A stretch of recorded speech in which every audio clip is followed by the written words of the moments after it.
How's it going, guys and girls all around? This is Ketchup Mustard, joined by Use for Glue, Foxy Grandpa, and Undead Jim. We find ourselves at the end of the year, so we've reached a point where the game's been out since April. There's been a lot of tournaments all over the place, and people have been asking all of us for a long time to do a definitive tier list. And the reality is, there's been so many patches, it's been difficult to do a tier list, but we now find ourselves at the end of the year. We have Combat Pack 2, which will be coming out in 2016. It might come with a patch, we don't know. But either way, to sum up the end of 2015, we're going to be doing a tier list based on the current state of the game. This is going to be our personal opinion, so obviously this is completely subject to debate, as tier lists tend to be. And these are in no particular order. But we're going to basically go straight off and talk about S plus all the way down, and then we're going to talk about each character individually. So without further ado, S plus, this is basically the characters that we feel are the clear-cut best in the game. So to start things off, I'm going to let Foxy talk about this one. S plus, Kung Lao, why do we feel that? Well, like I was saying, he's just basically he's above a jack of all trades. He's not the master of any except for anti-airing, but he's got an answer for pretty much every situation, and even the situations where he does struggle in, he can turn the tables. So a weakness that isn't exactly an exploitable weakness. Like he hasn't got every single thing you can have, but the few things he lacks, he more than makes up for in other areas. Yeah, basically. Well, what he lacks is basically a fast normal, but he's got like quick-ish normals anyway, so you know, he can still get around. It just means that sometimes he can't interrupt certain things or escape certain pressure without taking a risk, but he still can, like, he can still, you know, put on the pain even when it's his turn. Okay, cool. So I think long story short really is that he ticks almost all the boxes, and the areas that he struggles in aren't really that bad for him, I suppose. And I think we also have to take into account winning matchups and struggling matchups. He only loses or struggles against like a tiny amount of characters and variations, but he does cause a lot of grief for a lot of characters, really, doesn't he? Yeah, I mean, I do think it's definitely worth pointing out that in terms of character placements, we have to look at all of their variations, you know, what they cover, what they can bring to the table, competitive representation, and what that character has managed to do. And with that into account, you know, Tempest Kung Lao sort of speaks for himself. He's always there in tournaments. He's always right up there doing well. I know it's not always, you know, a huge amount of players, but he is well represented, and he does have a lot of success. And especially considering it's mainly just with Tempest as well, I think, you know, definitely a very well-rounded overall character, very powerful, very strong. But that moves us into our second character we've got in S+, which is Liu Kang. I know definitely a bit up in the air as of late. I know Liu Kang's really sort of exploded with ESL Season 2. Obviously, you know, without mentioning Soraka Maka putting on an absolute masterclass of how to play this character so far. But that's kind of the first time we've seen this character played big time competitively. But what a splash he's made, and why do you guys think he's up in this S+ right now? Well, he can just block string people for days. There's certain characters that can't really do anything against him. He's got a similar sort of concept to the Buzzsaw neutral game, which is, you know, just throw lows until they do something they're uncomfortable with, which ultimately gives him an unblockable overhead. And when that overhead hits, that's the beginning of his game. Yeah, so the overhead's really dangerous. To the same problems as Kung Lao, which is he's not actually that quick, other than his forward one, but that's a high. So he can't escape. Like if he was getting pressured by himself, he wouldn't really be able to escape. But I think Undead Jim, you're a big fan of this character. So, what is the side of Liu Kang that you think makes him? I mean, the thing is, this is the highest that Liu Kang really tends to be on tier lists. He's never put in S+, but I think as a group, we all think that he is up there. So, why do you think Liu Kang is S+? I just think like he fits two character archetypes in like better than average way. So he has the overhead that Foxy said, which is kind of basically free because of how far it controls and how good recovery his low fireball has. So he has the ability to zone out characters and just space control them so well with the overhead, the run in this game, and he's down to his like ridiculous anti-air for like jumping at him. So he controls the space coming at him, And you make what? And the thing is, say if I'm playing Jackson, I'll try and get close. If I make one mistake, he could flying kick meter burn, which is effectively a nearly full screen dash punch at +2, or running and start guaranteed block string pressure where because it can loop in it the way it can. A lot of characters have to like make trades or have to do risky armor to get out. And like now Ed's starting to do stuff like 2-1 run cancel to bait you taking hits to get out. But like back to that stage, it's kind of, when do I ever get to press a button? He's building me or I'm not. And then even if he wants to put me full screen, now I have to deal with his zone. But that's also a big part to it, is it's all meterless. Like his dash cancels only cost him stamina, and he builds bar the whole time because it's stuff you have to block. If you get hit, he can confirm into a full combo. Taking the hit, there's ways he can get around that. It's almost like you're constantly on the defense, and at times that is universally considered, well, you could poke out here or you can just take the hit there. Like Liu Kang players are finding ways around that. So he's using no resources apart from stamina, which comes back very quickly, and he's building meter the whole time. And if Liu Kang's got meter, he's got meter burn fireballs, he's got flying kick, he's got free ways in, effectively. I know you could low profile the back fist and the kick, but if you low profile the kick, he just goes full screen, where, as you said, he has great space control, really good zoning for a character with his rushdown potential. And again, that's done in Dragon's Fire. And the few times that Dragon's Fire might not necessarily be what you want, we see the change made to Flame Fist to make up for that more powerful long range game to make up for it. So he definitely sort of covers a lot to what we're used to being seen. Exactly. I would agree with that, definitely. So, speaking of like Gary block pressure, Tanya is our next pick for S+. So once again, really, really strong character. I think she's one of the more safer picks when it comes to really strong characters. But I mean, it's almost common knowledge why she is as good as she is. But again, just for the sake of elaboration, Tanya is S+ for a very strong reason. So Useful Glue, I'll let you sort of take this one. Well, here's the thing.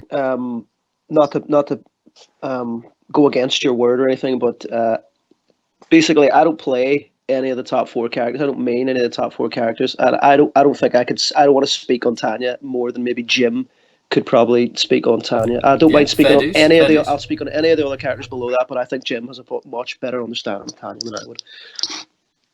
Well, she kind of does the same thing as kind of Liu Kang again, where she doesn't like really struggle that hard in the neutral. I mean, she has teleport, she has a decent projectile considering the recovery of it. It's not more like a zoning projectile, more you have to still respect my space as a character. But it's when she gets in, there's like very few characters that can just simply option select reversal arm and the wrecker. So it comes down to a problem of when do I press a button again against this character, and because the character on offense is building meter, is doing chip, it forces a point where you need to take a risk, where if she gets a hit, it's going to be like 40% to the corner. She can break your armor. It's kind of that whole game again. Well, Jim, the only thing I will say is, again, how I look at characters, I look at them and how many bad matchups they have, how much of the cast do they create a problem for. And if you really look at it simply, I don't think anybody can really argue. She wins and a lot more matches than she loses, and she makes it really difficult for everybody she plays against. So fundamentally, that's why Tanya belongs up there, you know. Difficult for everyone that they play against. Speaking of that, we go into our next S+, which is going to be Quan Chi, everyone's favourite, it seems to be. I think, to be honest, we all have very similar opinions on Quan, but if everyone is okay with it, I'd like to really take this one. Sure. Quan Chi being S+, and here's the thing, a lot of people consider Quan to be S+, purely on the reason of Summoner. People think that Summoner alone makes him S+. In a way, it does. I mean, there's no denying that Summoner is probably the most silly character in the game because of just purely how the character is built to be played. Which is basically, I trance you once and I lock you down with a very easy to do and high damaging vortex that is safe, built on 50/50s. I can make myself plus if need be, so I'm at no risk. The only time I'm at a risk is if I screw up or do something stupid of which you punish, knock me on the ground, and then my weakness of not being able to get up really shines. But the reality is, Quan Chi, and this is said to be him, it's a race of who has the best offense that he will always win at, because that's just Summoner. But the reason I personally would put Quan Chi in S+ is because all 3 variations, in my opinion, are S+. I think all 3 variations of Quan deserve to be up there because Sorcerer, you know, I could talk for a million years about Sorcerer Quan at this point. Like, You already have. Oh, we know. It's armored corner 50/50s that are safe. If you try and punish me, I punish you. Guaranteed block death, all that stuff. You guys know Sorcerer by now, but Warlock. So I'm not going to talk for a million years here, but Warlock is also highly underrated because he makes up for all the areas that Sorcerer and Summoner potentially lacking slightly. You know, where people say, I've got no reversal, I've got no defense. Forward 3 shuts down a lot of things from full screen. It counter zones, it zones. The armored reversal is 11 frames, like an 11 frame armored reversal. Yes, it's unsafe, but if you're using it on a good read or as a defensive tool to interrupt block streams or anything, it's a fantastic tool to use, and it's an option that Quan has. I just feel like too many Quan players go Summoner, and when they lose, they'll just try and change to another character for a reversal, but you know, they've got Warlock sitting right there, available to use. Ryan, this is where I want to jump in. I did say to you, in one of the first weeks that the game came out, whenever you said to me, "Oh, the problem with Quan Chi, which is his wake up is terrible, and he has no armored reversal, and it does hurt him a lot." But I said to you, "Let's run through Warlock," and when I realized that, hold on, that's armored. That move is armored. You have an escape. Now at the time it was the stab. I think it was that stomach. That reverse. On launch it was the stab. The scoop wasn't a move until later. Then he got buffed, and then he got all these buffs, and now he's a character where, well, if you're really having a problem with armored moves, if you're a Quan Chi player, or you're having a problem with being locked down with pressure, and I'm like, well, then take Warlock, because it's really not as bad a variation as people think, and I think it covers a lot of his matchups where he has problems, and it's something to look into. So Quan Chi is totally across the 3 variations. If you are a Quan Chi player and you learn those 3 variations, man, you could beat anybody in a tournament, especially when a tournament is first. You know, get 2 wins, get 3 wins. That's easy to do with Quan Chi more. You know what I mean? So that all 3 variations. Yeah, totally agree. All 3 variations of Quan are capable of winning a major, in my opinion, and that's just that. So and let's not forget the business kick. That business kick. I don't think. Jeez. Oh my god. Warlock player would be able to win a major. I don't know, man. I personally really think Warlock could win. I mean, I think we might just have to disagree there. But I just think that at the very least, like, Warlock has a place, and it's a very strong. But also, the place, point is, if Warlock finds something that he can't do to win a major, he can just swap to Summoner or Sorcerer and have the option covered. Warlock, is it? Yeah, but we're saying like my point is all 3 that's why variations. Quan as a character is S+, because he has everything covered, like with all 3 of them. Like if Warlock has a problem, Summoner or Sorcerer is probably going to make up for it. Sure, agreed. Okay, so we find ourselves in S right now. So S is not the absolute best in the game, but I think, you know, has real dirt and is a really fantastic character. So S is going to be not the greatest in the game, but just ever so slightly a step down from that. So obviously here we have Tremor, Cassie, Johnny Cage, Predator, and Sub-Zero. Again, slightly controversial pick, I suppose, for some people with Sub-Zero, but we'll start off with Tremor. And once again, under Jim, you're the Tremor main here. Why have you put Tremor in the S tier? Well, he's kind of like, he's got a lot of answers to every situation. He just like lacks one, like the way the character is designed when he's being pressured. It's kind of like it's armor or get poked. It's kind of like, because he lacks that mid. That's where like the problems normally come in. I mean, but that's where he has like ways around it, but he has to spend meter kind of thing. But the reason why he's so good is he's kind of like, this character is kind of a mixture of like Tanya and like Liu Kang, where he controls space and he's kind of like, when do I get to press a button? Like, he could arguably be up there like in the very, very top tier or here, but we'll keep him here for a second. But the reason why he's so good is he's kind of like, he's another character where he controls space really well with up rock, with cutters. Then you have the armor on top of that in crystalline, which like lets you do so much punish stuff that isn't normally punishable. And a nice complement to that is Aftershock, which like helps him in matchup specific stuff. He's just, as a character, he's overall, he covers so much stuff, and then on top of that he has good offense that has very like high risk reward for Tremor. Okay, cool. So I think that's all that needs to be said really about Tremor. Going into Cassie Cage.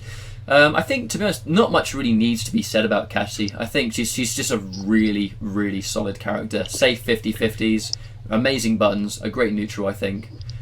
Spec Ops, although isn't used that much, is a nice, compliment to Hollywood in some areas. But does anyone want to kind of chime in on Cassie Cage? I think her biggest strength is also her biggest weakness, though. Well, personally, I think her best move is back one.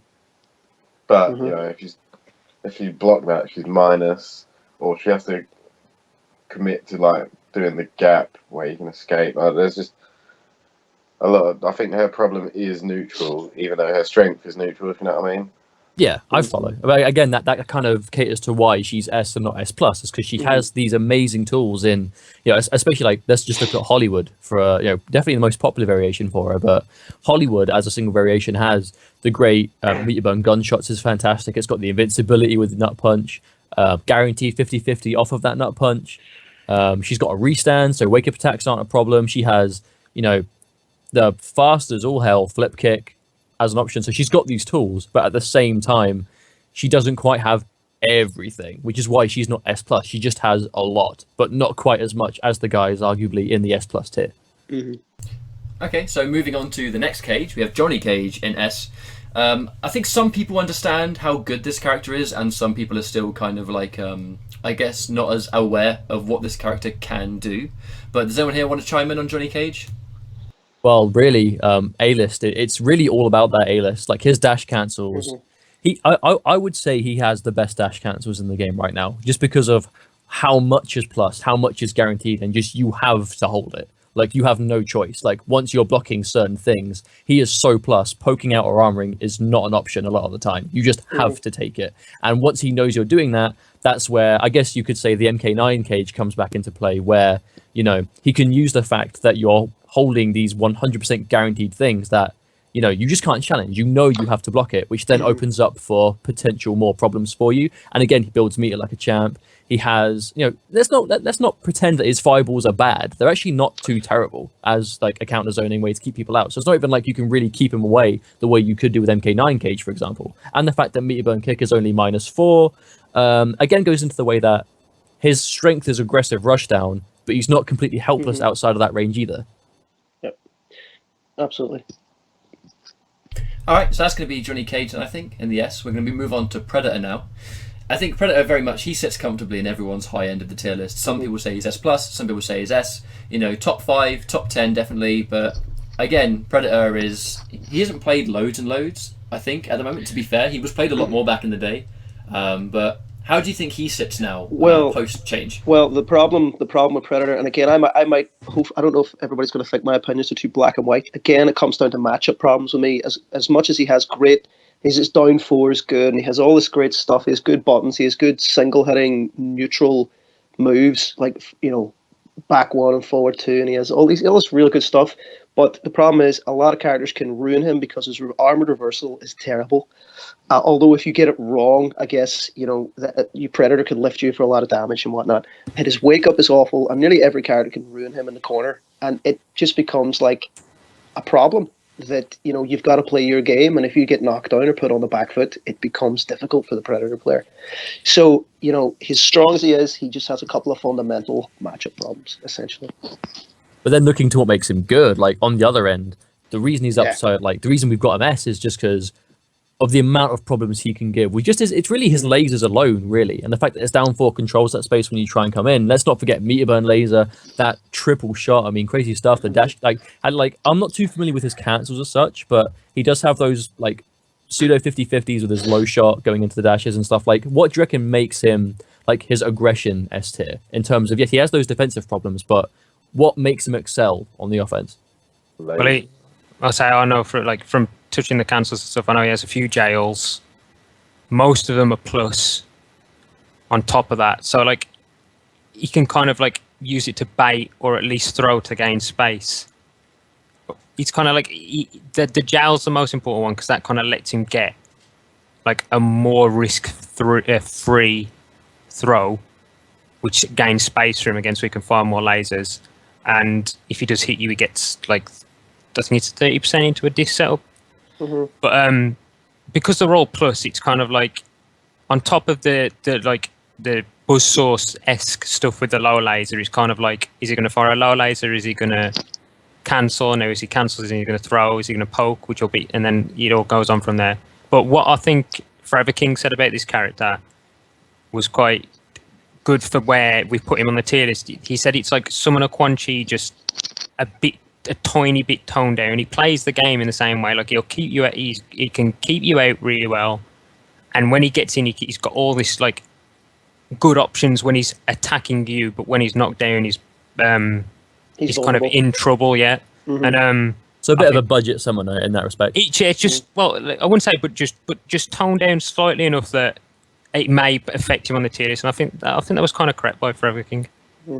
Okay, cool. So that's going to be Predator. I think moving on to our final S tier placing is going to be, again, the second arguably controversial pick of putting Sub-Zero in S tier.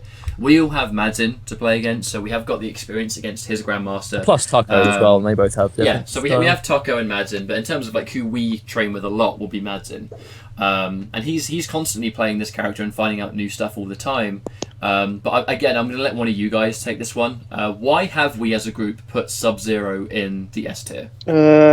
Okay, I'll go first. Okay, so I played the character from day one, so we'll not talk about its other variations, but real quick, we'll just say, realistically, Grandmaster is the tournament variation. He might have a couple of issues neutral and in the mid-screen and whatnot, but the game is effectively over once you're in the corner against Grandmaster for 90% of the cast. One of the biggest deals that I guess not a lot of people knew was that he armor breaks in the corner off a clone. Which a lot of people didn't know. If you knock down the clone into back 2 or down 3 or down 4, it will occupy the armor and then the clone will eat the attack. This is a huge deal, which just loops them back into this, which means that even if you block his back 2 or any of his stuff, you still can't reversal him because the clone's there. That's not game breaking, but that's a massive problem for so much of the cast, and you can easily be put in the corner against any Sub-Zero player and lose. Even though you're playing the game right and you're a good player, you could just lose to this, and it means that that's why he has a lot of matchups he wins. And that can't be ignored. You could look at all the other stuff he doesn't have, but that can't be ignored. There's no way we can ignore that for any longer. It's one thing, but it's a big thing, and it's a big deal. It really is. When you change these other variations, what it's basically like saying is that I can't win this match because I'm not playing right, and I'm going to change character. That's what his variation changes feel like. You're giving up on the match. So that's what that feels like. Zero is just relentless, isn't it? In theory, Sub-Zero should do nothing between the spaces, like from one corner to the other than just walk you there. Yes, true. That is all he should do. And then when you're in the corner, you're just screwed. Doesn't even matter if you can get up. Even if you're one of the few characters that can wake up, doesn't matter. Because you can just stand there behind the clone anyway. And one mistake, that's it. You could be dead. Or let's not forget that he has like 50-60% screen corner carry with every touch as well. Well, he also has in the corner. I mean, like let's say I had the clone up. I'll do this really quickly. Let's say I had the clone up and I actually land a back 3-3 because you're blocking the overhead option select all the time. That into clone shatter is totally safe, and if that hits, it's 50% meterless back into the same scenario. Like it's ridiculous. It's so good, and it can't be ignored anymore. So that's why we have to have him there. Sub-Zero S tier. Okay, so we're moving into A+. So not all these explanations will be as long as others, but I think the more questionable picks, I think we obviously have to go into a bit more. But our first pick of A+, Jax. Now, we were thinking of originally, under Jim actually did indeed want to kind of put Jax in S tier, but then he kind of compared him to the other characters that were there. So what is the reason for potentially having Jax as an S tier character, but then deciding to put him into A+? I think before we get started, it's worth pointing out that the way these tiers are actually broken down is A+, for example, A as a whole is considered to be like the pinnacle of balance. Characters in A are kind of, they're fair. They're considered to be, decent for Which the I game. haven't shown on this video yet, so we'll keep that one a surprise, I suppose. So A+ is slightly above the point of balance in the respect that arguably a bit more than they should have to be considered a 100% balanced character. Not to say that A+ is overpowered, but definitely above the point of complete balance. But with that being said, Jax A+, Jim, why A+ over S for Jax? Well, it's when you compare him to Tremor, like he has to make a lot more micro reads, like small reads based off like a lot of the time pokes to get his rewards, whereas Tremor doesn't. Like when Tremor's doing his run cancels or his cancel pressure to bait stuff out, it's normally like lower risk, much higher reward. Where when you really break down Jax and look at his frame data, like a lot of the times I'll have to, depending on how you play Jax, I mean. What are you saying? Jax is lower because he has to block reversals, essentially. Well, no, I'm saying Jax has like, even though he has the 50-50, he has to put in. He doesn't have as much options as Tremor, and when he does get in, I think that the pressure Tremor puts on with all his different options is just more risk for Tremor compared to less reward. I don't know. I don't think so, because you're saying about the jailing and whatnot. Jailing, cancels, rocks. Yeah, but the cancels for Jax are for a different purpose. Oh, I'm not saying the cancel plus, but I mean, I personally think that Tremor is a better overall character. Scale people like Tremor. I said it could go either, but I just thought that Tremor was like distinctly a better character. I'd put Jax with Tremor. Well, I guess that's going to have to be Foxy's opinion because we've done it now. But that's what I mean. I mean, it's in a sense that everything but movement, really. But Tremor has movement. That's kind of what we're saying in the sense that I mean I don't play the character, so I know that this. And this is the thing. Like tier lists, they do get debated. They are up for being questioned quite a lot. But it wasn't more in a sense. I mean, I think a point we went to when we were deciding. Think of it this way: when Jax touches you, he's always got first option of attack against everybody. So But that's why it was more of a questionable, like maybe A+, maybe S, which is why we put him straight back first into A+, was because he was the first one we sort of decided. Well, if he's not S, making the list. Yeah. Okay, right. Jax is better than Cassie for sure. Oh, I don't know about that. Definitely. Then what does Cassie do better than Jax? She has a small hitbox. This is an interesting Jax portion. Yeah, definitely. Well, look. But hold on a second. Who's next on the list? Who do we have after Jax? Let's put Jax in the back corner. We have Takeda next. So, well, Jax, I guess, will have to remain undecided, thanks to Foxy. You're welcome. But, okay, so we've got... The next one, I think, is completely agreeable. Takeda being A+.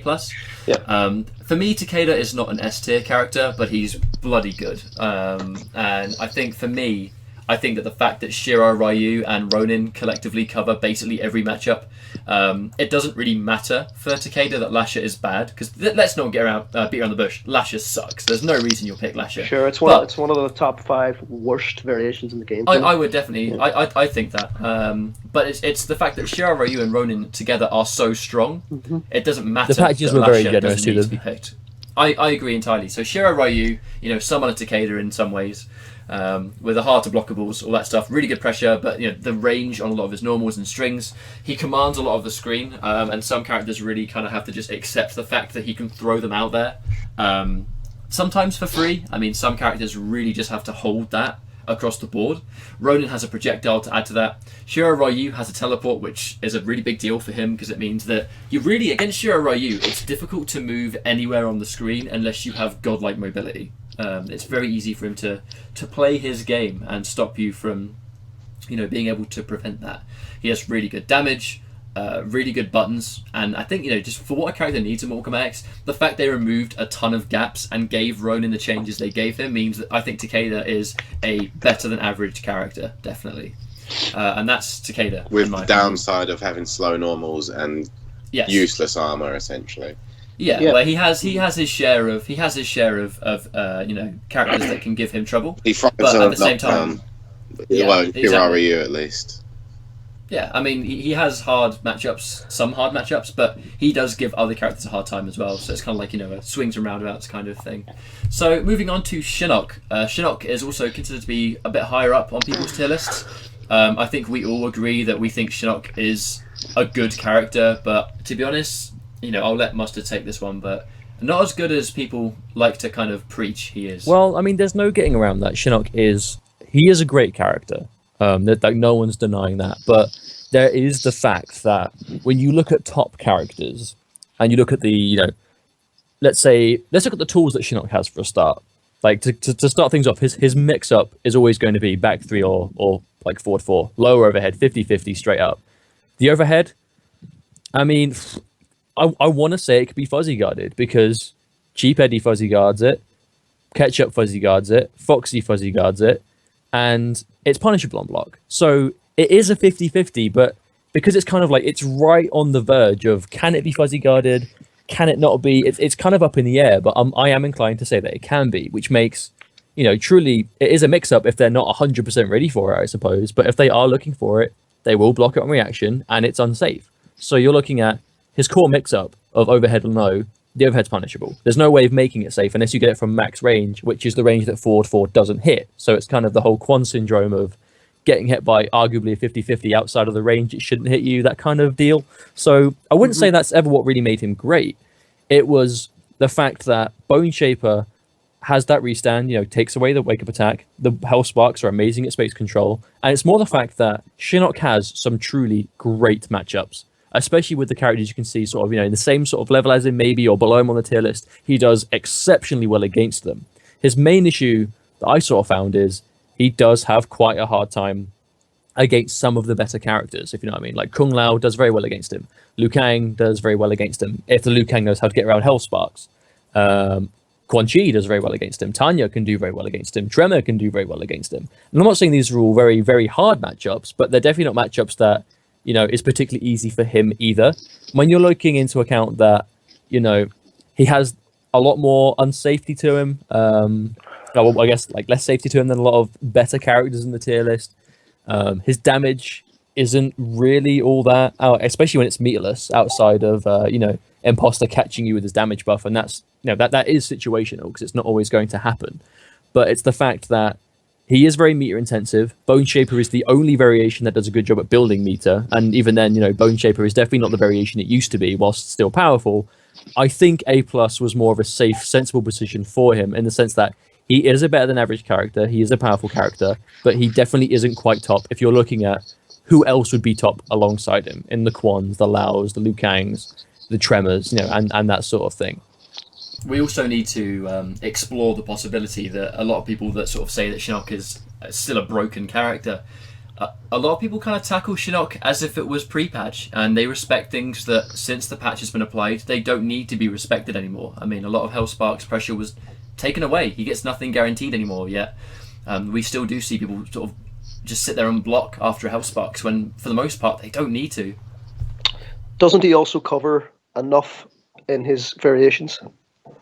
Yeah, he has good diversity in the variations, but again, like it's not quite the universal character that that he is sort of considered to be by a lot of people. Like Necromancer has its places, but again, there's not really a great amount of times you'd pick it over other certain things. Like arguably, because Kitana does well against Bone Shaper, you could go Necromancer for her and go for the flick trade for every air fan, which is good in theory. Imposter, you could go for that too. So you have the options to pick, but you're not going to pick them and then immediately dominate that matchup. It's just going to be a little bit better for you than it would be before. Mm-hmm. Okay, so up next we have Reptile. Again, a very, very strong character. Used for Glue's been playing this character quite a lot, so we're going to let him talk about this character. So A+, Reptile. Okay, really quickly, he doesn't feel like really in any matches that he's severely disadvantaged. His normals are very good. I mean, his forward 4 mid is excellent. Realistically, his 2 variations, Deceptive and Nimble, kind of is all he really needs. And he doesn't change much between the variations, really. Basically, Deceptive allows him, with a bar meter, to pretty much against nearly every attack, or nearly every string, get off the ground with a invisibility and down 3 his way out of almost everything, apart from sometimes Tempest, around about 1-1, 2-1-2, and Liu Kang's back 1. So that's massive. He's after his deceptive stuff, I mean, he's massively plus on forward 2-1 and forward 4-1-2, to the point where you get 50-50s you can't see. They're not guaranteed, but he's almost guaranteed nearly every other string he has. He's got great normals. He can counter zone really well. He's just a really good all round character. He even has an anti. He's down to. He's even good, which was his issue in Mortal Kombat 9. And then Nimble in the corner. I think only Cassie, Tempest, and Reptile's Meter Burn wake up slide are the only wake ups in the game that you can stop Reptile from doing his Nimble either forward 4 slide, which is essentially gonna hit because you have to block. You have to block standing after that, or his overhead, which leads to big damage. So all around, he's a good character. I don't really think he has many matchups he gets absolutely destroyed in, and he just feels like a totally comfortable character. So no problems. Okay, cool. So Reptile right there. Moving on, we have Dvorah. I think universally, we can't talk about this one too much, but Dvorah, I think, our agreed opinion is that she has a lot of really good tools. The reason she isn't higher up on the list is purely based on the fact that her defensive game is very, very not great. You know what I mean? Like it's not a fantastic defensive game she has. It's the main thing you see Dvorah mains kind of talk about online, in that they just wish she had a better reversal, because she has got the safe 50-50, she's got run cancel, she has fantastic meterless damage, good zoning, counter zoning kind of game with the the insect toss, or mainly the insect lift that does such a good job of shutting down some characters from full screen, because the second the move is done, it's there. Do you know what I mean? Like, it doesn't go away. So she has a lot of good tools. Venomous, getting the buffs it receives, means she has a much easier way of applying 50-50s, be it a little bit riskier because they're more unsafe. But the fact that she has got Venomous and Swarm Queen that are both really solid variations that have great reward, but I think it's just the defensive game that keeps her from being higher up on the list, and that's kind of all that we really have to say on Dvorah, I think. Sure. So up next, Mustard's going to be enjoying this one. Kano. Kano is seen as quite a few people to be a really bad character.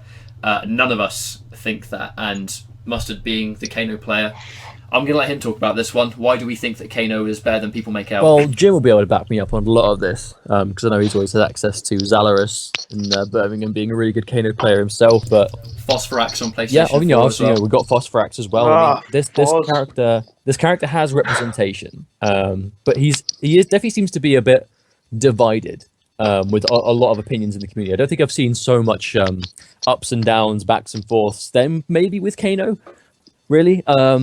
I know, shout outs to Gibster, one of our regular viewers and players on PS4. I think he plays. No, he is on Xbox One.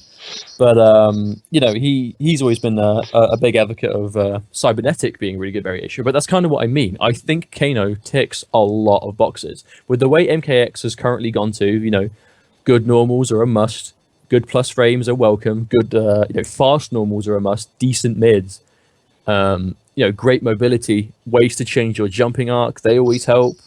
Great answers, just good stuff. And Kano has that. Cybernetic has...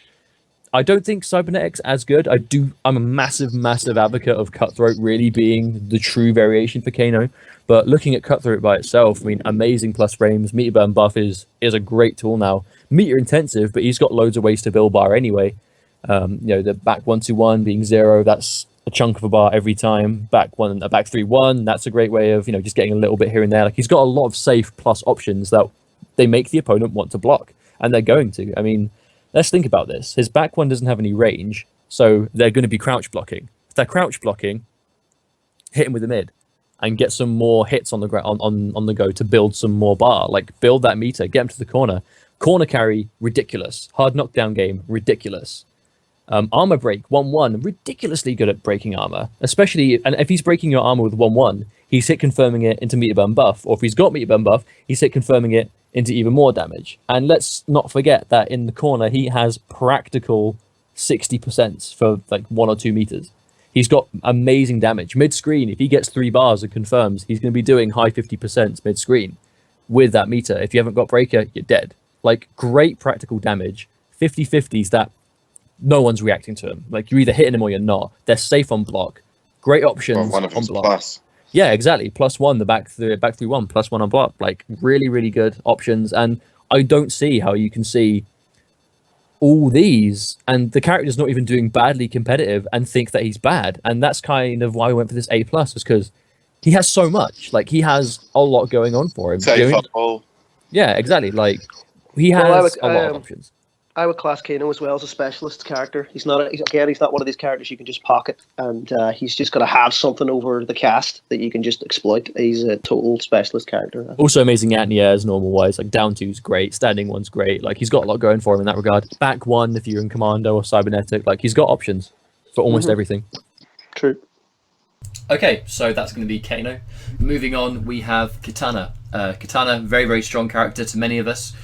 Why have we got Kitana an A+? I mean, I think, you know, there's no denying that people said earlier on, before she got buffed, that she was dreadful. And some players, even after her buffs were received, you know, the main chunk of her buffs, were still saying that it wasn't enough. And then we have Sonic Fox in the Season 1 finals and EVO pull out Kitana, you know, a team of Kitana and Erron Black, and then, you know, winning the two largest tournaments of the year with this character. But I think she definitely seems to have a couple of issues regarding extremely low profiling hitbox moves, like Johnny Cage down 4, for example, where Kitana literally, she has a way to command the game and command the pace, but the reality is some characters can kind of get around the way she wants to play. But what she does fantastically. Yep. Anyone else chime in, or is that what needs to be no, said? No. I think that's fair. I think the way I characterize Kitana is she doesn't have anything where I think whenever you lose to Kitana, you don't think, man, I just can't do anything about this. What you end up saying to yourself is, I let them do this, or I let them get away with that, or they hit me with every armor reversal, or you know what I mean, you played the match wrong, or you played into her game, and you got uncomfortable. No, she's definitely not. She's one of these characters that when you play against her, you played it wrong, she beat you, and she doesn't exploit anything. So she's a totally fair character, you know. Sort of like Blood God Kotal Kahn. You can't really lose to Blood God Kotal Kahn without losing to yourself first. I would agree with that, yeah, definitely. But then on that note, we actually have Kotal Kahn up next. A lot of people said this character was dreadful as well. We have Madzin kind of pulling out a Blood God. We have people at Alucard playing Sun God and doing really well in America. I think the reason Kotal Kahn, I think, is now a really, really good character is the fact of the matter is he caters to the game really well. Almost like Kano again in that regard. Variations. Yeah, his 3 variations actually do a really good job of covering almost every matchup. And things like War God, you know, let's not get around the fact that Kotal Kahn has some of the best buttons in the game. True. War God allows him to throw 50-50s on top of that. You know, he can tick throw off those amazing buttons in Sun God. Blood God makes some matchups really difficult. Like some characters that thrive on trying to keep him away, he can just pick Blood God and damage mitigate and sit in a Sun Ray. And a character that wants to spend the whole game keeping him away, he's now taking absolutely no damage and building bar. It forces a character that doesn't want to come in to go in, and he has the buttons to completely get around that. It's very difficult to get a life lead back on Blood God as well. Let's not forget, like if he's got life on you, if he's got a damage totem up, if you hit him like and you use bar to do it, your payout's tiny because you're doing like what normally would have done on like high 30%, is now doing like 20%, if that. If you throw him, like it's doing no damage. And also, you know, having the damage reduction totem out not only makes it harder to get a life lead back on him, it gives him scope to be aggressive and be really reckless because he knows that if he hits you, he's just, you know, extending that life lead beyond what it already was. And if you hit him, who cares? You're doing half damage, basically. The Madzin way. Madzin puts up damage totems and goes ham, you know, like, and let's not forget that I think Madzin has proven to the world that his quote-unquote unpractical totem damage is extremely practical in a real match because he does it all the time. Yeah, we hadn't really seen those combos in competitive play since. I see what he means. You can't just put up a damage totem and expect to get a hit. Kotal Kahn's not going to open you up. So, but it's possible to. But it is possible to. It has to be there in the first place, and you eventually have to punish something to get that damage. But what I mean by that is, in the practicalness of his damage totem is, it's very possible to have a damage totem on screen and then make a good play to get damage. No, what I'm saying, it isn't because of that reason. What's he going to open you up with? The only thing he's going to hit you with is if you mess up.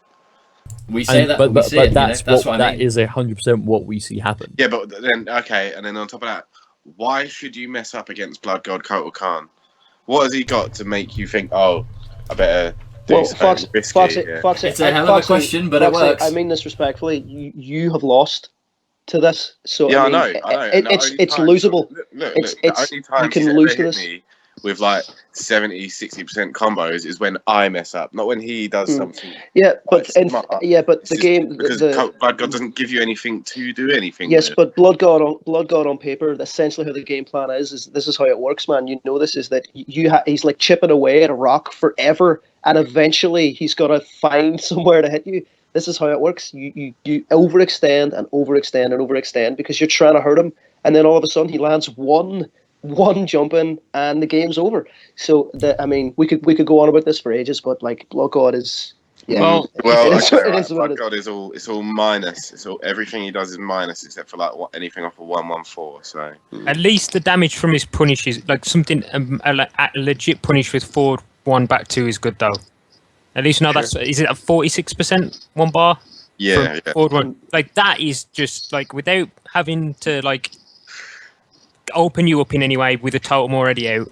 If you do say a meter burn spin or Jax does an overhead dash punch and he hits that combo, it's 46 for 1. Okay, and he I can think this is what I mean. I mean, like we talk like that's it. We talk about how unpractical it should be, but it spent the whole year working. That's yeah. But the whole year of this game is like Fisher Price Mortal Kombat X. Give it 2 years. But, you know, give it 2 years, and people won't be doing anything stupid against. Well, this isn't a then- 2017 tier list, is it? It's Well, then, 2050. We're summing up. This is a tier list to sum up 2015, and in 2015, Madsen was sharing everybody. Okay, so that's Kotal Kahn. Okay. That's going to be Kotal Kahn. We have our final character for A+, and again another slightly controversial pick. We have Mileena as our final character for A+, a character that again everyone still thinks is not that good. But we have people in this Skype call right now that would disagree with that, and why would you disagree with that and put Mileena as A+? Well, who's going to go first? I think you better break the ice, Glue. So I guess that Right, means you, I'll Jay. go, right, okay, right. You'll hear this right. First thing, disclaimer. First thing, I know I've only been maining the character officially in tournament for like 4 weeks, 3 weeks, maybe 3.5 weeks, 4 weeks, but it doesn't mean I don't understand the game, and I know what something's good when I see it and play it. I know when it's good. So look, and I already have the back in a Sonic Fox, and I know this is our tier list, but like Denim all thinks she's good. I think she's good. That's good enough for me as well. But fundamentally, I don't see how the character's that bad. What am I meant to say here to convince people? Jesus. Look, the character's got everything. She's got good damage. She's got her back 1-2 is incredible. She's got decent buttons. The role means you have to play her game all the time. You can't jump. You can't cross over. You have to be very careful. Your execution has to be on point. She can zone you out until you get uncomfortable. She can counter zone your zoning, and if your blocking's not on point, she will hurt you. I don't think I've ever gone a round where I haven't opened the opponent up with something. Yeah, she's a great character, man. And I think the community might just be following the trend of when somebody says something, everybody just kind of follows it. And I don't think that's true. Mileena definitely is way better than she's been touted in the community. Well, let's definitely keep in mind that back 1-2, man. Back 1-2 is just unbelievable. It's but that's so just good. one thing, as well as People the say fact Mileena that isn't safe and whatnot. They're mad. Because yeah. they're just mad. Back 1-2 is pretty much going to crush most things in this game. Well, the one thing I will say, actually, this is the last thing I'll say on her, you guys can take over, is everybody says that she's unsafe. I would say that she's unsafe as you want her to be. For instance, you don't if you knock somebody down and you go into forward 4 roll or forward 4, that's totally your choice. You're not forced to do that at all. When you do forward 3-4, which is overhead mid, that's so easy to hit confirm. It's unbelievable. And when it blocks, you can just do 4 and low them. You can low them until they learn to crouch, and then you can maybe think about throwing out the overhead. You don't have to do anything. With Mileena, you don't actually have to commit to anything you don't want to do. So she's not recklessly unsafe. She's as unsafe as the player who plays her. But that's what leads me into my final point on it. Really, is if you actually manage to bag one of those mix-ups. I mean, let's not forget she does have the 50-50 side to her. So if you want to go in and go for those risky stuff, your payout is big, high practical damage for low meter costs. Yep, and that's one thing you absolutely cannot take away is high meter costs, which means high damage, low meter off of an unfuzzy guardable mix-up is a comeback mechanic. She has comeback potential with that. Well, the bottom line is she forces almost every character she plays to play her game, and it's about stopping her from doing that. And if you can't do that, and your blocking isn't on point, she will win. You will beat people, and that's the problem. The best characters in the game force you to play their game, and it's like you're always putting out their little fires. And once you get a chance to start your own, you're too flustered to do anything. So yeah, Mileena, we're gonna call it. She's way better than people say she is. All right, so I'm now going to drag us all the way down into the A tier. And there's actually less characters in the A tier than A+.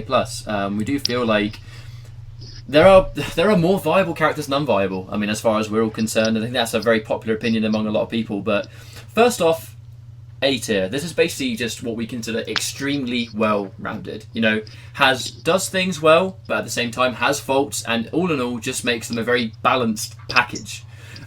So our first character of A tier, we probably won't need to elaborate as much on some of these, but Erron Black. This character again was considered really, really good earlier on.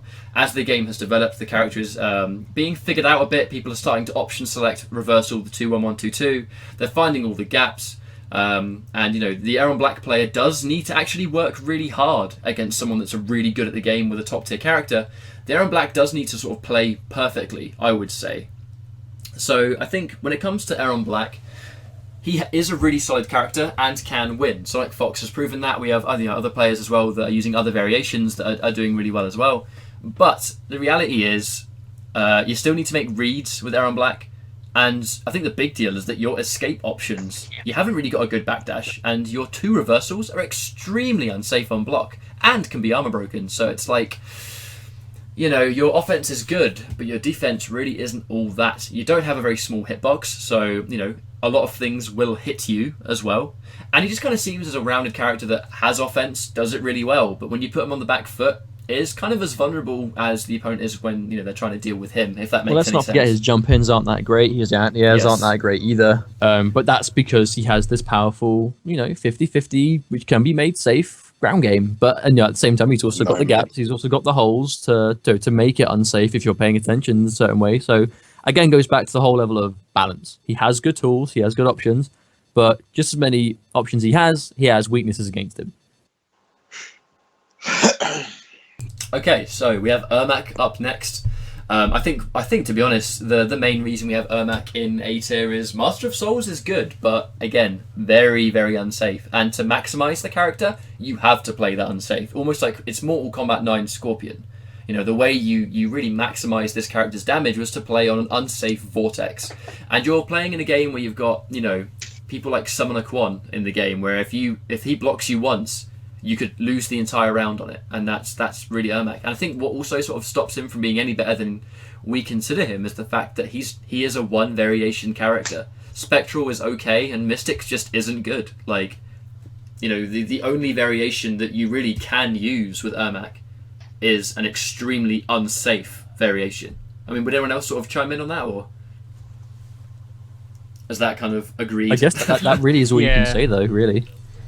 I mean, the saving grace of Master of Souls is if it does hit you, it will hurt. And the Soul Ball does control, like, kind of that counter zone in space. So it's like, which is a really good threat as well. Like, if you hit a Soul Ball, you're eating damage regardless of the position on the screen. Like, you're going to eat a decent bit of damage for that Soul Ball as well. So the Cyrax net of MKX. Yeah, it's kind of like I've heard the horror stories of the Cyrax net, but it's kind of like that, like, kind of same concept where it's like, I don't want to get hit by a Soul Ball. Yeah, it's more the concept of it's a trade that's always going to be in his favor if he gets it. Okay. Not that it leads to 80% damage. Yeah, not quite.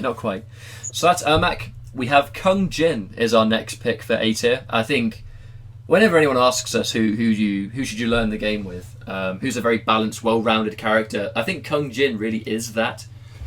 Because he is kind of like, early on, what made him considered to be so ridiculous was he had a lot of fundamental stuff that made him really strong. He ticked a lot of boxes. He has good reversals, to be honest. He has good reversals. He's got really good buttons. He's got a strong neutral game. He's got projectiles to keep you in check from full screen. Shaolin and Bojitsu are both very strong. Ancestral actually is a good variation, just not really used that much. Mainly because his stun arrow has a time limit on it, which that's kind of what stops Ancestral from being played as much, is that he's got a time limit on his main tool, so that's why people don't really pick that. But he's got a good reversal, he's got good buttons, he's got good strings, he has got 50-50 strings, and Shaolin makes them safe. And, you know, if you've not fought Shaolin, there are highs and lows that you have never seen before. But why have we not put Kung Jin any higher than A? Anyone chime in, or is it just kind of no, a sorry, universal I was just waiting decision? for someone to take over. But A is kind of where he belongs. Like, he is punishable. He has things going for him, but, you know, at the same time, it's nothing that characters above him don't do better. You know what I mean? Like, he has the 50-50 game, but there are the characters above him that do that better. He has good armored launchers, but again, there are better options for that. Like, anything you could pick Kung Jin for, you could pick another character to do it better than he can. But at the same time, it doesn't mean he's bad. He just doesn't do... Again, like you said about Kung Lao, jack of all trades, good at very, like, above average at most of them, but not really, you know, has a few weaknesses. Kung Jin really is jack of all trades, like generic jack of all trades, master of none, because you wouldn't really pick him for the best in anything he can do, but he doesn't do anything particularly badly either.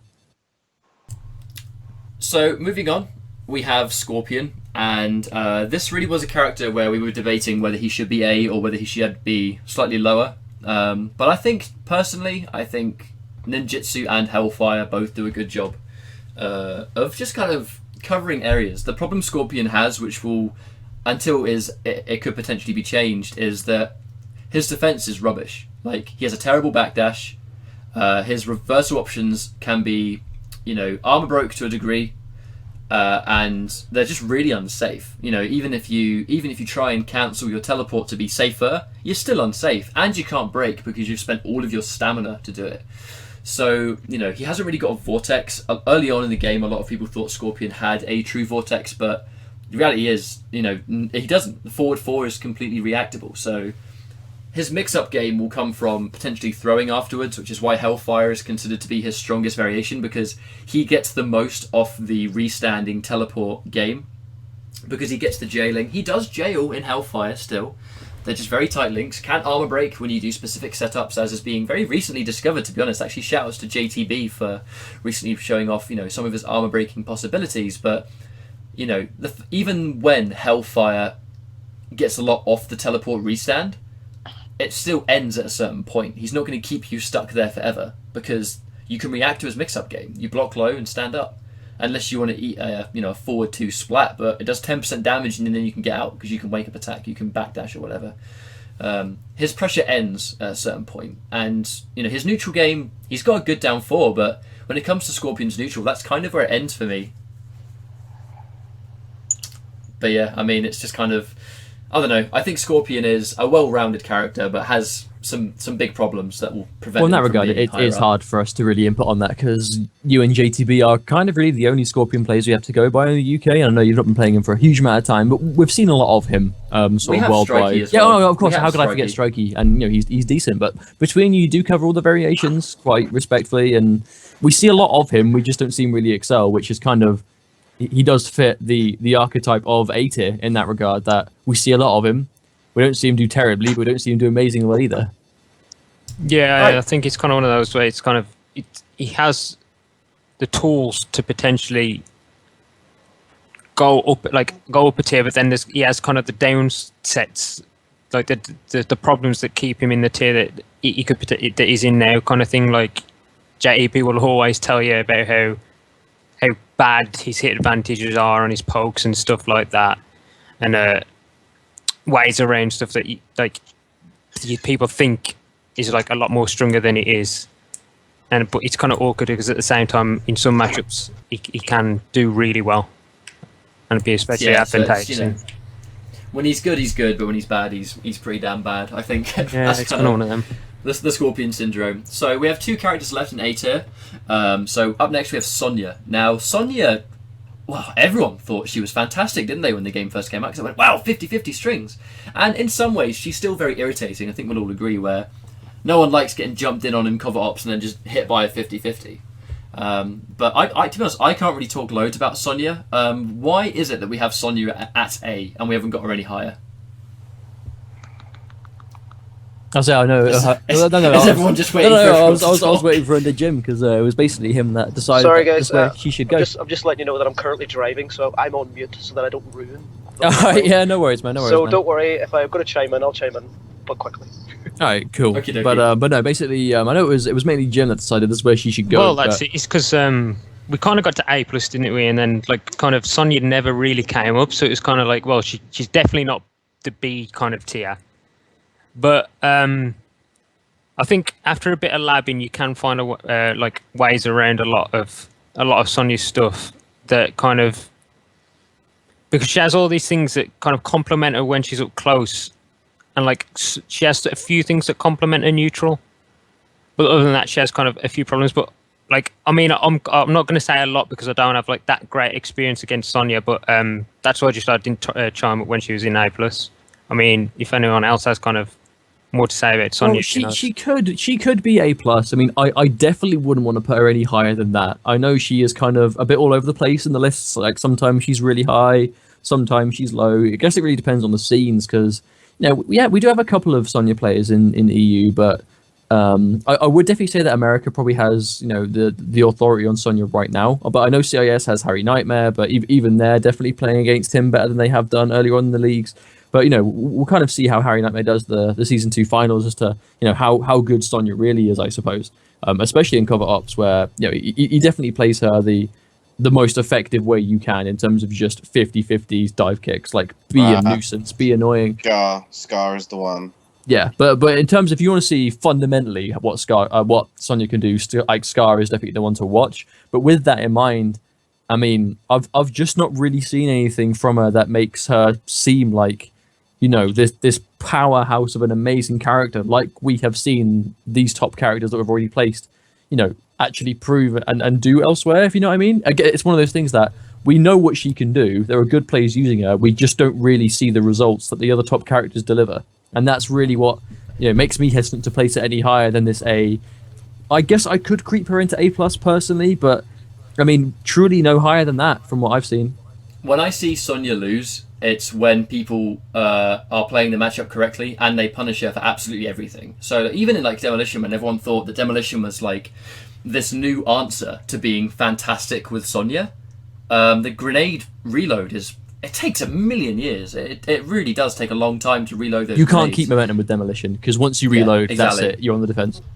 So, you know, and when people do block her correctly, they punish her. There's a lot of gaps in cover ops. Everything is unsafe, very, very unsafe. And again, it's just in a game where characters punish extremely difficult. And people are really starting to discover their punishes. So Sonya, I think, is one of those characters that could be A+, but for safety's sake, I think we just have her in A. But to be honest, America really is the place to go if you want a good opinion on Sonya, I think. Final character of A, we have Raiden. Now, we all know about Raiden at this point. Used to be ridiculous, and I kind of feel bad for the Raiden players out there in the sense that NetherRealm were trying to remove the option select on his overhead, so it was, you know, unsafe. You could not, you know, you couldn't do back 2 on hit and you'd get the full combo, and on block you'd get shotgun and be safe. And they nerfed a lot of things because the option select remained. Now the issue was they ended up removing the option select, but then keeping all of the nerfs. So, and obviously the change to the hitboxes in the game. I mean, a lot of Raidens do speculate that the forward 1-2 back 2 link, where you could do 3 of those and get really good damage. They felt like it's much harder, and you know it's almost impossible to get forward 1-2 back 2 in 3 reps now. And I don't know whether that was a change or whether it's people just being a bit paranoid about it. But either way, Raiden has been absolutely nothing but nerfed up until this point. And it's the point where Thunder God now went from being safe as houses, 50-50s, run cancels, amazing damage, to absolutely everything you do is unsafe, and he has no good mids. So it's kind of like, you know, I know that Displacer and Master of Storms has the forward 2-2-4 string, which is a brilliant string, but the main variation we see people play is, you know, they play Thunder God. So Thunder God is much more unsafe than it used to be, and characters have really, really good lows and ways to just exploit his lack of a good mid. So I think the problem with Raiden is he's just been nerfed so hard to the point where everything he does is punishable. No, it's not everything he manages... does is punishable. It's that I don't know, He man. doesn't have I a think mid. it's just. He doesn't have a Is mid, he- and he doesn't Well, have I a guess- good low. So Yeah. if they made his down 9 frames, he'd be fine. He'd be like almost Tremor like. Because Tremor hasn't got a mid, but His down 4 is ridiculous. exactly. So I that's think Raiden's Raiden is a strange one for me. I don't know whether you guys would agree. 'Cause He's been all over we the all have place since he different came opinions. out, like so changed. But he's not. He's been changed a lot in Thunder God, but I still believe that there might be something lying in Master of Storms and Displacer. I think not there in could. Master of Storms. I think at the very least, maybe Displacer. I think there is something there that is not really being explored. And that much. again, the thing with Displacer is he's got the same weakness across all 3 variations. Yeah, you might be able to get extra block strings and shit in Displacer, but you need to start that with a hit. And how are you going to do that with like a really slow down 4 and no mid? To be fair, the one difference is in Displacer he has actually got a decent mid in forward 2. Because forward 2 doesn't take that long to start up, has decent range on it from what I can see. 15 frames for a mid. It's not that great. I don't know. You can do it off maybe off a jumping. I or think with something. all the upper mids in the game, you've got like Dvorah's forward 1, Jax's forward 2, Cassie's back 1, Kung Lao's forward 2. None of them are got Sub-Zero's forward 4, Mileena's back 1. None of them are slower than 15. Well, the None of deal them is, are slower than what, 13 or something. Reptile's forward 2. guys. No, the thing is, I'm out of the car now. I can turn the mic off mute. Raiden, You can Skype safely. yeah. So basically, Raiden, nutshell. Lack of mid is crucial. It's detrimental to the character. It's horrifically detrimental to the character. You find yourself in this dead space where you have to panic neutral jump, even if you know what the opponent's going to do, because you literally can't stop them from doing it. Even though it's a good move, his damage is good, but the problem is with his other variations. When I mean other variations, I mean not Thunder God. Forward 1-2, you know that after forward 1-2 there's a gap, even if it's 7 frames on startup after it. I mean, The gap seems really unnecessary.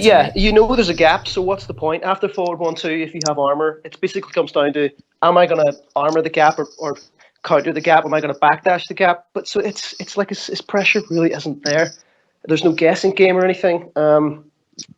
Displacer doesn't help him because in theory, he should never be able to be knocked down because meter burn teleport away or meter burn teleport right behind the opponent seems like the greatest thing in the world. But in theory, it doesn't come out. It just doesn't come out, and you'll find yourself getting knocked down with Raiden and going, that's it. If he touches me, I'm going to meter burn teleport behind him and open him up. And what do you think happens? Regular teleport, and then you're Kung Lao to death. So that's a problem. What else? It's 2 meter dependent, 40 meter dependent, and in Thunder in Master Storms, it's the problem. Master Storms is that again he has all this cool stuff, but his little orbs are high. And once the opponent figures out those are high, he comes back to the no mid problem again. Back to square 1. Yeah. Yes, straight back to square 1. So I think if there's another patch, Raiden is going to get something. I just know he's going to get something, and then he's just going to jump straight up, and it's a crucial mid. That's what he needs straight away. Give him a new move. Yeah, he needs something. He totally needs Make something. forward 2 something like 12 frames, so he's got a mid like everybody else. Then he'll be pretty sweet. Yep, absolutely. So I mean, it sounds like maybe you wanted to say something, Jim, or Yeah, when you were talking about the wake up EX teleport, can't you actually meet him out of that? Because I know if you do EX teleport and hold it there, it's not like Mileena's fade, it's not like Master of Souls invisible. You can not only throw him, you can actually hit him out of being in the teleport. it's the theory behind it. It was when Master Storms got buffed. The first thing I thought was, this is going to be awesome. This is going to be so good. And they're going to knock me down. And when they knock me down, they're going to have to block because they're going to have to be like, he's going to meter burn teleport. Smoke. He's basically going to be like Smoke. I thought this is going to be the best thing ever. And it was just horribly wrong. I got it so wrong. And it doesn't work. And you can't even get it right. Yeah. And you either get stuffed or you don't get the meter burn teleport at all. And you can't screw. So it doesn't help him. And realistically, Thunder God is the only thing that works. I mean, Master of Storms has a really cool gimmick where you can just put an orb behind you, put an orb in front of you, and when you've started that trap, you can then do an orb behind you, walk in, orb in front, blah, blah, blah. You can loop this until you just constantly move forward, but the problem is if you have an opponent with a good projectile, you can't do this. So That does really wrap things up for the A tier then. So Yep. moving into the last couple of characters. I'm gonna scroll this down. Yeah, I know we you have guys can the see. final 5 characters. So we have B first.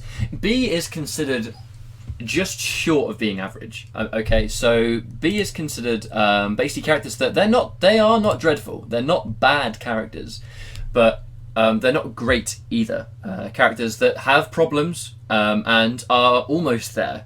I think. I mean, I think having Goro, Ferra Torr, and Jacqui, characters that have stuff, but stuff that doesn't work amazingly well in a real match. I think I'm talking about Jacqui more. I think the best way of summing this up is these, like the 3 characters here. They're 3 characters that they have tools, they have stuff. They just have glaring weaknesses that stop them being able to enforce that against most of the cast. For example, starting things off, Goro. He has great frames, great mids. He has a ground pound, that's great. Like if you do it on a trade, like a projectile, you're in, it's all good. He's got a projectile, he's got good tick throws, but he has no movement. He is a snail. He has terrible run speed. His dashes are just not that great. He has good normal range, but because he can't really move, it is laughably easy to zone him out. And that is his biggest problem. He can't actually do what he's good at because he can't move. He can't get in. And against any decent character with half decent mobility or, decent zoning tools, he isn't getting in. That's why you see a lot of Goro players will go for just stomps and stuff. It's because they just want to get that trade to maybe get in. You'll see just punch walks to try and maybe go straight through projectiles because that's all they can do. They have no safe way in aside from taking risks with punch walk, with stomp, like with these crazy things. And if they try and play it patient and just creep their way in, they're not going to catch up unless the other guy corners himself, in which case, if he gets out, that's it. Like it's incredibly hard for him to actually do anything because of how slow he is. But when he does manage to get going, obviously he has stuff. It's just hard to implement.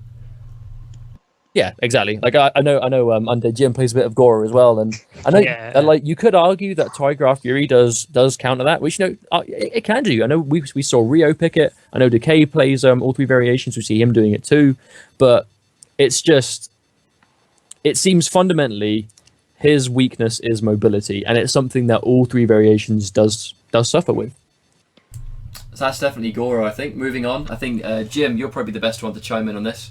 Ferra Torr is our second pick in the B tier. So Ferra Torr, lacking slightly, but isn't dreadful. What do you think? I think he's kind of like Goro, just played differently. I mean, he has kind of like more variations which allow him to kind of zone a bit better, especially like a bit better than Goro, we'll say, with throwing. Is it Torr or Ferra he throws? But the one he throws. Ferra's the okay. one. So like he has Ferra as like a better projectile than like kind of Tigre Fury. Oh, that Tigre Fury might work. So he kind of has like that kind of. I'm going to try and force space control anyway, but then he has that bad mobility on top of it. But as well as Goro, he has like bad like frontal anti-airs as well, which I don't get. Like the 2 biggest characters where they want to get in should like be so scary in that. You have to like respect them fundamentally as a character, and they don't have that either. Like Ferra Torr has to pick Lackey for like a really good consistent anti-air. Like his down 2 is the worst in the game. If not, he has to kind of like rely on normals, which against some of like the good air like options characters have, it's hard. And then I think all 3 of these characters. Yeah, sorry, carry on. I'll say it after. Well, that's it. I think you're gonna say like. Is mobility and kind of locking like playing their game is their problem. They struggle so hard playing their game when others. I was thinking, funnily enough, all of our characters we have down here actually all seem to suffer from that main crucial weakness of having bad mobility. Yeah. And Jacqui Briggs, that's the next one. She does again fall in to the same thing where her mobility isn't good. Even with her amazing walk and run speed, the problem is her mobility comes from her inability to throw out good normals after that movement. I mean, movement is one thing, but then having something good to throw on after the movement has been completed, like after a run or after like a dash or whatever. Like her buttons are absolutely dreadful in the game. She has some of the worst buttons in the game, in my opinion, because they're so slow and their range is so bad, and they have weird hitboxes on them where a lot of the time when you knock someone down, they get pushed straight back into the range that you don't want them to be. And I feel that Jacqui Briggs, I've actually put quite a lot of lab time in with Jacqui, and I've tried to use her against human opponents, and especially in something like high tech, I really get this impression that Jacqui Briggs is fantastic in training mode. If you bring her into training mode, you'll see her stuff and go, wow, how can this character be bad when she's got all this? No one must know about it. And it's, all the stuff, she has all the tools to be an amazing character. She has, it's like we said earlier, how can a character in something like high tech have run cancels that give her like 60% meterless in the corner into a ground pound that OTGs for a free 13% damage? Like overheads, loads of plus frames, infinites, actual infinites that she has. But her neutral and fundamental tool set is so lacking, she can't implement any of it. And that seems to be like, it's a really sad tale really, that she has all this stuff, but she just can't do any of it against a human. Like, if she fights Kung Lao, and Kung Lao puts an orbiting hat on, she can't do anything. Like, you can't implement anything, because her neutral game is that bad. She needs something, I think, some form of better button for her, whether it be maybe it's a bit faster, just maybe it's even a new move entirely, but something that helps her implement the tools that she needs to do better. Because right now she just can't do it. You summed it up perfectly well when you said when you were in the lab, you were like, look at all this stuff. People must not know about this. I think that all the time when I pick up a character and try to look at them. I think, oh, I'm just a genius and I found all the stuff. And it's not true. Every Jacqui player I play tries to do all the stuff, and you know what they're going to do, but they just can't touch you because she has so many fundamental problems. And I guess once high tech touches you, it's kind of like, the 4 into cancel is just a nightmare. But fundamentally, man, like you said, when she does a throw, you think that the throw would put her in an overhead range, and it's just outside it, and all this weird stuff. And you're like, this character is just, it's a sad tale, like you said, man. You summed it up perfectly. Well, It's a sad you story. kind of think to yourself, is high tech going to become the next blood god, in the sense that capable of a lot? No. As in, like, hear me out, hear me out. Hey, now hear me out. All right, you go ahead, and I'll say how wrong you are. I gotta go. And all right, the answer is no. All right, fair enough. So see you later, dude. Thanks for tuning in, man. You are wrong if you disagree with me. Welcome to Foxy Grandpa's reasoning. If you disagree, you are wrong, friend. Anyway, right, what I was saying is, are we going to see this character that no one plays? I mean, I know she's got... I mean, that's again, another sad thing about Jacqui. People play her. We don't see results. We just hear what she's capable of doing. Yeah. And we hear tech, and we read up on tech, and we watch videos of tech, but we don't see it. We don't see it used. And that's what makes me think, like, in the regards, is it going to be the second coming of Blood God, where someone plays her, or someone has a really good placing and then just starts using her, where we finally see it used because someone figures something out or a change is made that lets her maybe do it? Are we going to see the Mads in Blood God again, of just has been using it the whole time, gets that one change, and is that going to be it? Like, do you know what I mean? I don't know. I think that high-tech Jacqui, or Jacqui in general, is one patch away from being absolutely stupid, personally. Like, I think she's one patch away. Like, if they do something, if they just kind of go for the obvious option, which is, oh, we'll just make her gauntlet charge faster on startup, and if she meter burns it, it recovers instantly like Flame Fist or something, then she'll be absolutely ridiculous. Because she could just throw it out, throw something out, go into meter burn buff, and then put in a safe 50-50 run cancel. Which in the corner would bag insane damage, and on hit would obviously combo as well. So, like, I think personally it's not the same, because the reason you're able to make Blood God better is the fact that he has the normals and stuff to compensate. Okay, so moving into C tier, this is the final piece. These are what we consider to be the 2 worst characters in the game. I believe we may have actually lost the call, so this is going to be just Mustard and I chiming in on these final 2 characters. But first of all, Jason. Jason and Kenshi, we think, are the 2 weakest characters. Jason is kind of universally considered to be the worst. I would say Kenshi's definitely in the same bracket too. I mean, just due to, I will say popular opinion. Not that that's what lists should always be made on, but also results. Like we see, especially Jason. We see there's quite a few people that play this character every now and then. You know, you've got White Boy doing well. Rio tried his hardest to make this character work. Bipolar Express was a great player in Injustice. Is trying to make it work. Forever King Jr. played Jason. I mean, people have tried and tried and tried to make this character work, and they run into a Johnny Cage player or someone with amazing low profiling normals, crouching normals, and they lose because of that one thing. Unfortunately, that's something that most of the characters in the game have and can do against him. So I guess maybe it could be different if he still had the old way of, you know, getting loads of damage as he buffed up, as he took damage. But obviously that change was considered to be a bit of a double-edged sword in that respect.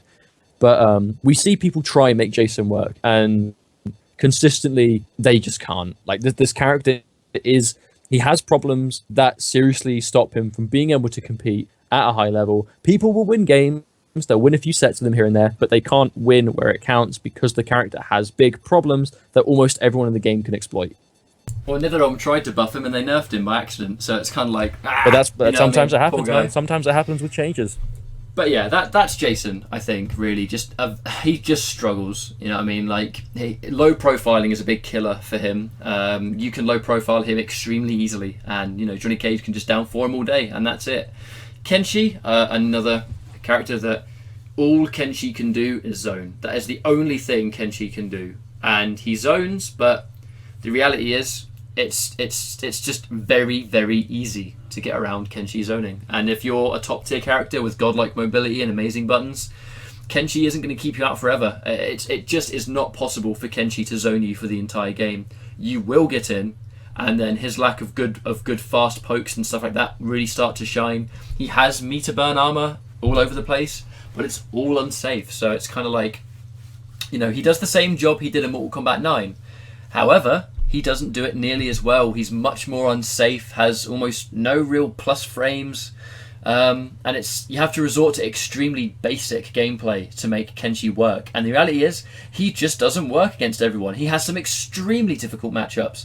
Kung Lao gives him some real hard times, in my opinion. He can be counter-zoned against some characters. Tanya is an absolute nightmare for him to deal with, and the characters that we see picked all the time do give Kenshi some real trouble. So, you know, we used to see people try and use other variations to make it work, and unfortunately now we just don't. The character he struggles too hard, he's too unsafe, too punishable, and he's just too easy to deal with considering he can only do one thing, and that's zone you out. And that really seems to be the tale of Kenshi. He does one thing and it's not fantastic. So I do think that about wraps things up. I mean, this is the first video I've done in this style. If you guys enjoyed this, I understand it was a bit of a lengthy listen, so kudos to you that stuck it out with us. But this is more podcast style, yeah, I think. it's definitely more of a podcast approach on it. But I kind of feel that lists like this, like if we're making these big brash opinions of we think this character is this good and here's why, it kind of does need explaining. I mean, you could argue there are some changes that could be made to it. We're like a few we were a bit undecisive on, you know, namely maybe Jax could be S, we're not sure. I can see it, but at the same time I can also see why he might be A+ as well, considering who else is there. Sonya, another character, maybe should be higher than we placed her, but based on what we've seen and from what we've seen the character's capable of, it's kind of hard to judge that. But as a whole, this is a list that we're quite happy with. Obviously, this is just our personal opinion, so do not take this as gospel. This is just what we think based on the many events and tournaments that we've seen these characters used at throughout the year. And but I would like to personally thank, although he's not here anymore, Use for Glue and Foxy Grandpa for coming on to do this with us. Thank you, Use for Glue. Under Jim, Under Jim, thank you for your time and input. It is massively appreciated for the characters we didn't really know what to say about. Back. I sneakily invited him back into the call while you were talking about Kenshi. Before we end as well with the whole like Jax Tremor thing, I think because the characters are still getting like both of them are still getting quite explored. I think Tremor could like easily be S currently, given that we're still exploring his armor and his other options. And I think like Jax could easily be where Tremor is now as well in that tier. Yeah, the only reason that they're a tier apart is because like I think Tremor is just a better character than Jax. So that's what because I know those two that like made it the reason why they are. Yeah, I mean, Okay, I cool. guess you could argue that perhaps maybe put Tremor in S plus and then move Jax up to S. Yeah, maybe. yeah, pretty much. That's the argument like you could make. Like, and I would agree with that. That's where I had them. Like, I have them really. I have Tremor as like the fifth best characters, so it's kind of, in terms of the tier, it's kind of like, it doesn't like, it might not show it there, but you get the idea where Jax could be like the 10th best character really. So he's just like either one behind Sub-Zero, one up than Sub-Zero. Like they're very much in kind of like that limbo of tiers. Yeah, I understand. Okay, cool. So that about wraps it up. Right at the end. Sorry about losing these guys. Our internet did cut out, right at the end, so we were able to fill this in. I'll give this video a little edit to kind of make sure, it's a bit streamlined right at the end, so we don't see the guys disconnecting. But that about sums it up. So hopefully you guys kind of learned a bit more about what we think of the game and these characters in the game. And this is going to be really a send-off of 2015 now. We had a great year. I think everyone did really well with all the characters worldwide, but this is just our opinion at the end of the day. And, we welcome 2016 and the Combat Pack 2, which is obviously going to put a massive spanner in the works and redo an entire new tier list. So, it's going to be fantastic to explore more characters and see what they can do. So, thank you to everyone that watched. Thank you to everyone that took part in this call. We will see you next time. Make sure you like, comment, and sub for more content. And that's that. See you guys next time. Take care.